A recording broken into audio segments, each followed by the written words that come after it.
Tapi kamu pernah masuk TV kan? Ya maksudnya kalau aku belum pernah masuk TV, belum pernah dipanggil ke sana sini. Cuman belum. Itu viral di TV gitu. Memang dangdut itu ciri khas saya banget mungkin ya. Oke, Buddy, selamat datang di Cerita Dikit. Hari ini kita bersama artis Karimun Jawa. Oh, belum jadi artis belum jadi artis dong. Ini artis TikTok Karimun Jawa. Oh, belum juga. belum. Karena belum dapat endorse, karena belum dipanggil ke sana ke sini. Jadi belum jadi artis. Jadi ibaratnya mungkin kalau orang di kampung itu ya mungkin dengan saya tingkah yang agak gokil, yang agak bodoh amat gitu ya. Orang mau ngomongin, kamu badan gede begini, suka joget-joget, suka apa. Ya itu cara saya untuk membuat orang tuh bahagia, senang, terhibur ya. Terhibur. Jadi TikTok itu jadi tempat kamu menghibur orang lain gitu. Benar. Dari situ juga kamu pernah dapet temen banyak ya dari TikTok? Ya dari situ tuh pernah kan salah satu video aku itu ibaratnya kayak langsung melejit gitu ya. Banyak yang menyukai, sehari itu langsung 2.000. Tambah lagi 3.000 dan sampai pernah itu hampir berapa ya, 1K berapa gitu. Weh, lupa. Tapi kamu pernah masuk TV kan? Ya maksudnya kalau aku belum pernah masuk TV, belum pernah dipanggil ke sana sini. Cuman belum. Itu video yang biasa kan ada yang video VYP gitu ya. Biasa dari televisi itu kan mungkin ini video lucu-lucu. Nah mungkin mereka ambil gitu. Ya, soalnya saya pernah lihat tuh videomu. Serius? Iya di TV itu. Iya sih, waktu itu aku juga nggak nyangka banget ya videoku salah satunya, bukan salah satunya, dua kali video itu yang masuk ke TV. Kalau nggak salah di stasiun TV yang ya lumayan lah, iya, lumayan banget. TV kayaknya. Nggak apa-apa sebut aja. Oh gitu, nggak apa-apa ya disebut. Ya di Trans TV, di MNC, terus ada di Global juga, di Global TV. Ya senang, awalnya juga kaget. Banyak bocil-bocil nih di tempat saya yang bilang, "Kak Didi jadi artis, Kak Didi." Ya kan saya plong-plong. Artis apaan? Terus aku ditanyain, "Kak, gimana rasanya jadi artis gitu. Viral di TV gitu?" Maksudnya apa ya gitu kan, aku nggak tahu. Berarti kamu nggak tahu? Ya nggak tahu. Tiba-tiba masuk TV gitu. Tiba-tiba masuk TV aja. Itu kamu upload di mana? Di TikTok? Di TikTok saya. Di TikTok. Jadi ceritanya tuh gini. Waktu itu kan ada saudara sepupu yang keluarganya itu meninggal, bapaknya meninggal. Itu kayak terpuruk gitu kan, diem, nggak mau ngobrol, nggak mau apa, nggak mau ini, nggak mau itu. Jadi aku itu merasa menghibur dia dengan cara ya waktu itu tuh HP, aku punya HP nih, terus aku ngambil bambu kan, tapi bambu itu juga masih saya pakai intoksis, saya ikat pakai karet ban ya kan, habis itu buatlah konten. Jadi pas sambil geol-geol gitu, kayak ngedrone gitu ya. Kayak ngedrone, makanya sampai dibilangin tongsis terpanjang. Nah itu salah satunya membuat saya percaya diri untuk menghibur orang lain, ya itu. Dari situ akhirnya kamu percaya diri, terus bikin konten terus di TikTok. Sekarang followermu berapa? Kalau follower boleh saya lihat dulu di HP saya, aku juga udah lupa. Perkiraan aja lah. Kira-kira berapa gitu? Kalau nggak salah ya 23,4. Asik, mantap ya. Dan itu saya sering ditanyain ya sama teman-temanku, caranya membuat followers kita banyak tuh gimana sih? Beli kah? Ini kah? Itu kah? Enggak, kalau saya ya gara-gara yang video viral itu. Oke.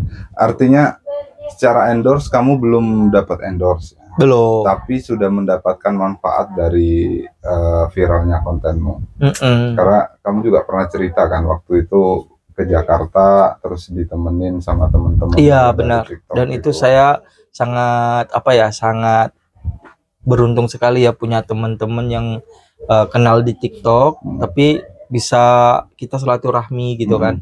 Dan itu kita sekarang masih menjalin pertemanan yang baik.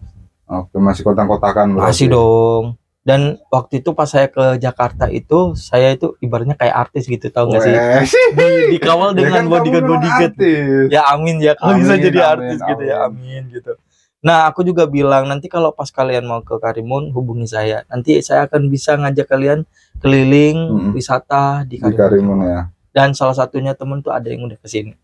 Udah dari TikTok itu. Iya. Artinya TikTok bisa jadi media pertemuan ya. Pertemuan, bisa menjalin persahabatan, terus apa ya? Itu juga bisa membuat kita itu sharing-sharing gitu loh.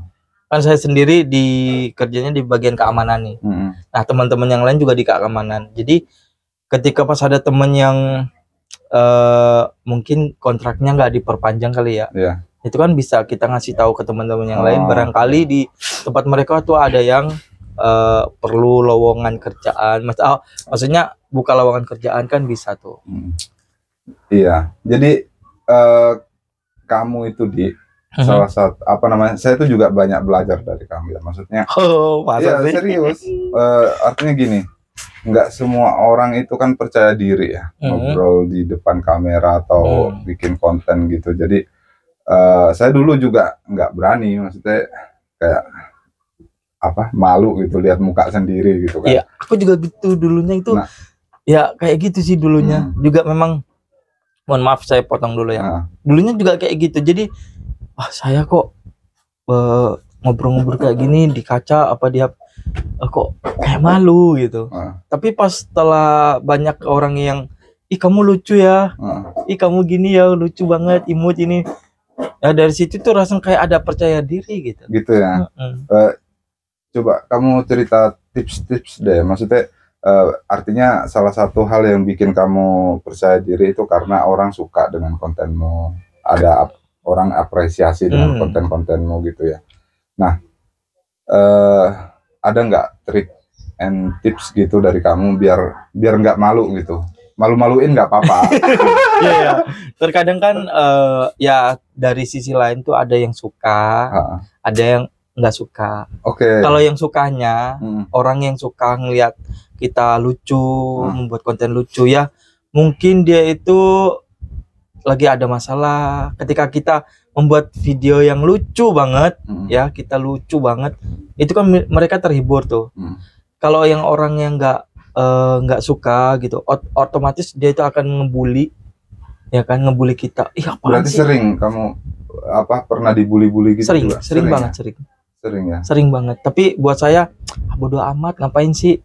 Selama saya membuat konten itu tidak merugikan orang lain, ya saya lanjut ya. Yang penting kamu senang, yang penting aku happy kamu aja. Happy dan orang nggak merugikan orang gitu. Betul. Kalau kalau seandainya konten saya ini merugikan orang lain gitu, ya mungkin saya langsung minta maaf atau berhentilah membuat video lucu. Tapi kalau selama video saya ini menghibur orang, ya kan saya juga dapat pahala. Orang awalnya yang dari sedih bisa jadi gembira, happy, kan saya juga dapat pahala dari situ. Iya sih. Gitu. Dan kamu tuh pinter nyanyi juga ya, dia. Maksudnya saya sering kan lihat live kamu pas nyanyi gitu lagi di kantor gitu. Iya sih. Sering, karena kamu tuh salah satu orang yang Didik bisa, masa saya nggak bisa gitu loh. Gitu.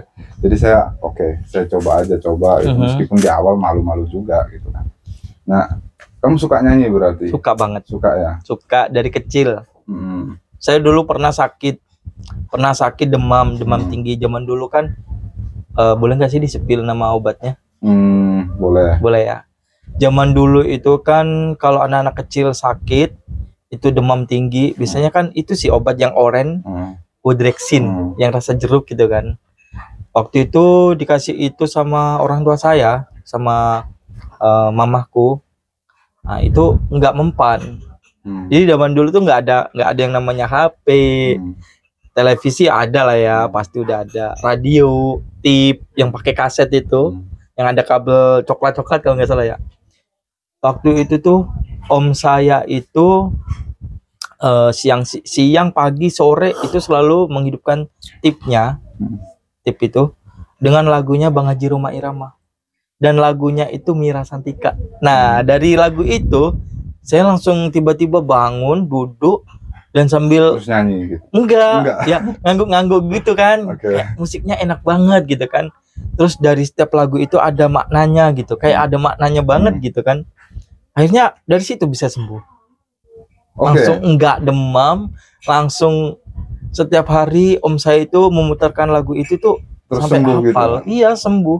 Dan aku bilang, "Ma, aku udah sembuh." Gitu. Itu gara-gara itu loh. Jadi gampang aja obatnya kalau kamu sakit diputerin lagu aja gitu. Tapi kalau sekarang beda coy. Beda. Sekarang udah beda umur, beda pikiran ya. Mungkin kalau lagu itu mungkin hanya untuk menenangkan. Tapi beda juga sakitnya apa gitu. Kalau teman demam mungkin ya bisa lah ya kita olahraga gitu. Tapi kalau sakit yang dari sini, aduh itu wah. Oke. Kamu juga sampai ini ya kemana dulu? Semarang ya, ngapain? Oh iya, itu pernah mengikuti ajang pencarian bakat menyanyi. Jadi kamu sampai ke Semarang untuk ikut itu? Ya, itu diajak temen sih. Diajak temen. Dulu kan saya kan sebelum di bagian keamanan, saya kan jadi cleaning service di perhotelan ya. Nah, waktu itu kan ya saya orangnya ya seperti ini. Kemanapun, kerja apapun tuh pasti saya tuh mulut saya nggak mau diem, pasti menyanyikan lagu dangdut. Memang dangdut tuh ciri khas saya banget mungkin ya. Mantap. Soalnya kalau nyanyi pop itu pasti nanti cengkok-cengkok dangdut keluar. Oke, kembali lagi langsung ke itu awal ya. Nah, waktu saya ke perhotelan itu kerja ya kan, saya nyanyi-nyanyi terus nih. Terus temanku tiba-tiba bilang, "Di, ya gimana kalau kita ngikut ajang pencarian bakat di mana?" Saya boleh sebutin TV-nya? Boleh. Di Indosiar. Wah, itu TV favorit saya banget semenjak peserta DA1. Kalau nggak salah namanya Lesti yang sekarang jadi wow banget ya. Jadi Lesti emang begini. Nah itu tuh langsung saya maulah. Tapi izin dulu ke orang tua. Dan saya tuh kalau kemana-mana selalu izin sama orang tua. Mantap. Izin. Karena orang tua itu mungkin takut ya anaknya kenapa-napa gitu. Akhirnya izin sama orang tua. Waktu itu orang tua juga ibu tuh, ya aku manggilnya mama ya. Mamaku sakit. Pas sakit, terus aku bilang, "Mah, aku boleh ikut ini enggak ya, ikut seleksi dangdut akademi di Semarang." Dan waktu itu mamaku udah ragu-ragu kan waktu itu belum pernah belajar cengkok, belum pernah belajar suara yang bagus tuh kayak gimana gitu kan. Cuman nekat aja. Nekat. Terus akhirnya berangkat. Berangkat sampai Semarang, saya dijemput sama kakak ipar saya. Akhirnya aku tinggal di kos-kosannya kakak ipar juga. Terus habis itu saya paginya langsung ke Semarang, tempat audisi dangdut akademi yang di Semarang itu saya lupa tempatnya. Di UNES ya, di UNES Semarang. UNES, ya.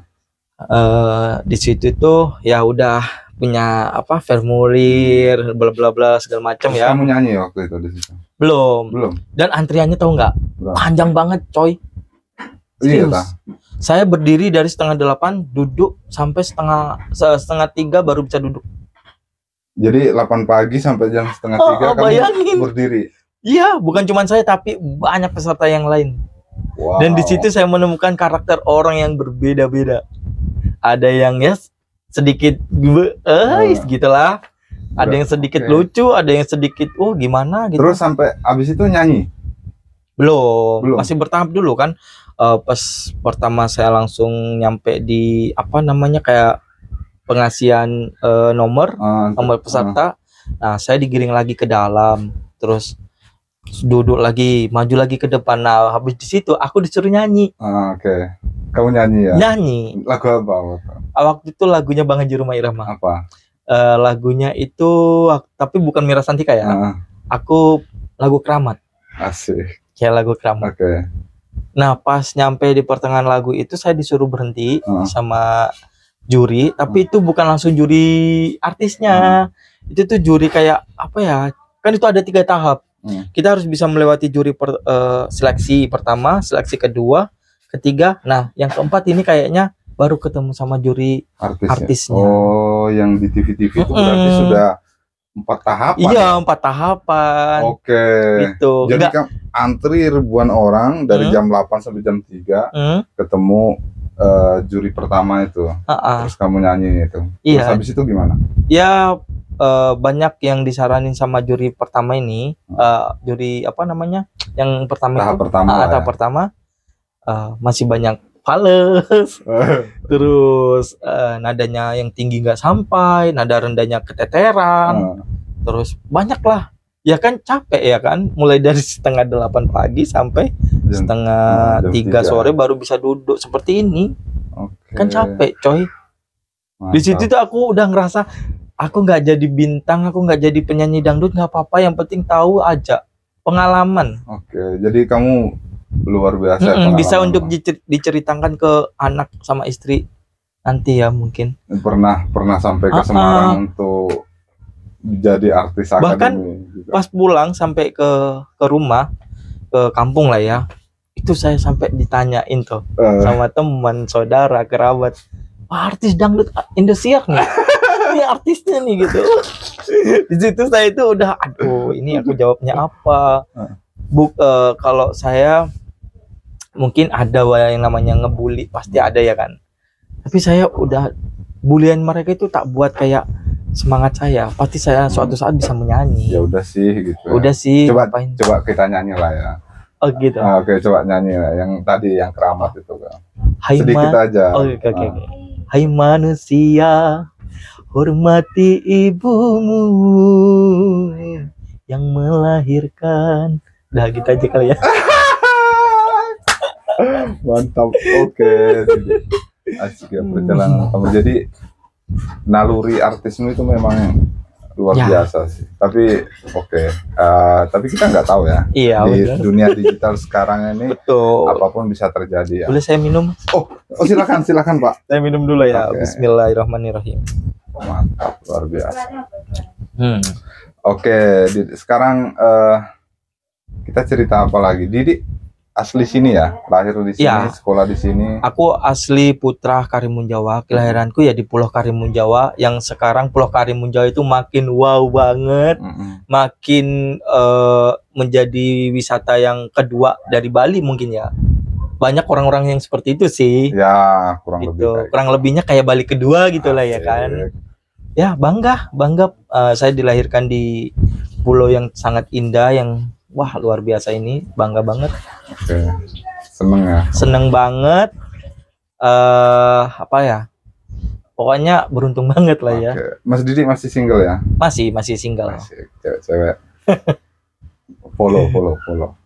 Kepoin boleh. Putra Nusantara ya. Iya, nama TikToknya Putra Nusantara. Kenapa aku kasih nama Putra Nusantara? Karena putra itu kan saya putra pertama dari 5 bersaudara ya. Karena aku anak pertama, anak kedua, ketiga, keempat, kelima ini yang sudah nggak ada ya kan. Jadi aku kasih nama Putra Nusantara karena Nusantara, karena di tempatku itu ada bermacam suku dan bahasa. Jadi aku pakai kayaknya lebih cocok Putra Nusantara aja deh gitu. Jadi Nusantara banget gitu. Gitu. Mantap. Ya. Jadi masih single ya. Terus Didi juga beberapa kali kerja di hotel ya? Iya, pernah kerja di hotel. Bukan cuma di hotel sih, dulunya itu malah saya itu pemulung juga pernah, jualan roti keliling pernah. Ya. Pernah. Banyak yang sudah dicoba ya. Banyak, dan itu semuanya itu hanya apa ya? Memang dari orang tua ya. Karena orang tua dulu kan memang ngajarin anak-anaknya itu harus cowok, apalagi saya cowok kan, harus mandiri, kerja, jangan sampai diem lah. Pokoknya nanti suatu saat kalau udah gede itu tahu gitu. Dan itu memang benar. Nah sekarang udah enak kerjaannya, terus bisa karaokean tiap malam, live terus, mau apa HP juga udah keren. Iya, ya alhamdulillah lah, semuanya itu disyukuri, berkat dari orang tua juga kali ya, ngedoain orang tua. Kalau kita berbakti sama orang tua juga, rezeki itu akan mengalir seperti sungai gitu. Apalagi gini, kalau kita ngebahagiain orang tua, saya jamin itu Dan itu udah saya buktikan. Sudah ya? Iya. Luar biasa, mantap. Bener-bener rezeki itu mengalir seperti sungai, coy. Bener. Mas diminum. Oke, saya minum. Bismillah. Oke, Mas Didi, selanjutnya kita ngobrol.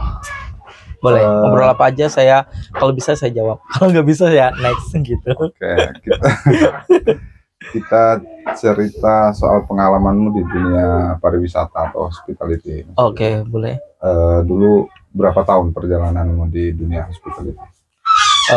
Di dunia apa tadi? Perhotelan atau perhotelannya. Pariwisata. Kalau di hotel itu pertama kali kerja di perhotelan ya, itu saya 3 bulan. Itu boleh nggak saya sebutin namanya? Boleh. Itu di pulau menyewakan yang nama resortnya itu Kura-Kura Resort atau disebut dengan Pulau Menyewakan. Ya masih sekitaran Karimun Jawa juga kan itu. Di situ tuh 3 bulan, terus ditambah lagi 1 bulan apa 2 bulan gitu deh. Nah, terus akhirnya aku keluar. Ya keluar gara-gara Hari Raya Idul Fitri. Itu. Terus akhirnya aku memilihkan untuk ya udahlah, aku kumpul sama orang tua. Kerjaan nanti kan bisa dicari 1 tahun sekali kan Idul Fitrinya gitu. Udah, terus akhirnya habis Lebaran saya kembali kerja itu. Habis Lebaran saya merantau kayaknya. Merantau ke Kalimantan Barat itu di 2012. Merantau di sana cuma sebulan tahu. Kerjanya itu di sawit. Terus akhirnya pulang lagi ke Karimun. Terus kerja di Jepara di pertokoan 1 bulan apa 1 bulan, keluar lagi masuk di perhotelan. Di perhotelan Karimun Jawanya. Itu hampir 10 bulan. Di mana? Itu di, kalau dulu waktu aku nyebutnya itu di ini Jiwa Quest. Iya, di situ. Di situ 10 bulan, keluar saya masuk di proyek bandara. Bandara sini itu sekitar 3 bulanan selesai. Habis itu nganggur sebulan, terus ada proyek PLTD.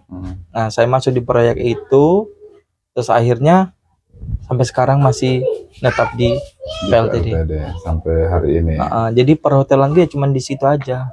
Berarti di Kura-Kura Resort sama di Brief Azurin. Iya. Oke. Dua hotel itu. Artinya ada pengalaman di sana. Ada pengalaman. Oke, mantap Mas Didi.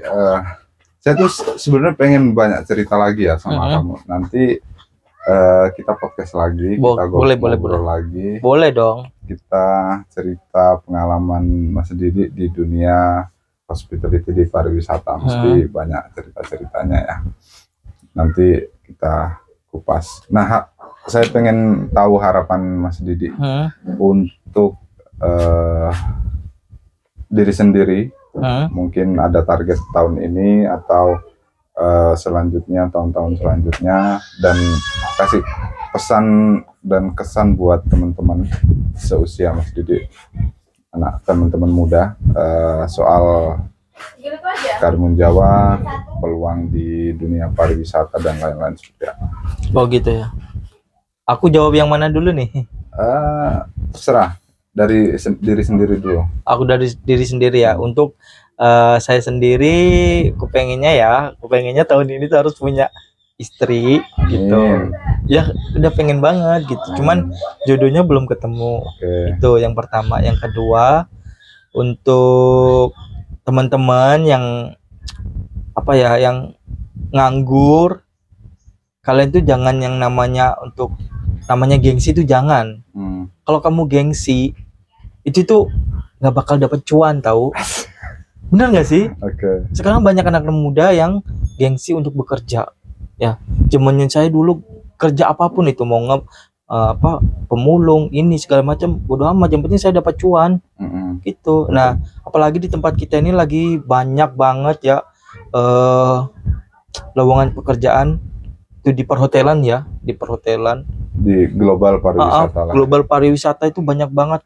Kalian bisa coba-coba, jangan gengsi ya, jangan gengsi banget. Itu aja. Dan harus percaya diri. Dan kalau udah kerja, usahakan jujur, itu terutama kunci modal sukses itu adalah kejujuran kita. Kalau kita nggak jujur, kerja dimanapun saya yakin nggak bakal sukses. Yakin itu. Oke. Mantap. Oke, Pak Diko, gitu cerita dikit kita bersama Mas Didi, artis Karimun Jawa. Belum jadi artis. Amin. Amin ya Allah, kalau emang udah diijabah ya. Oke, karena dari cerita kita bisa mendapatkan makna. Kita lanjutkan di video selanjutnya.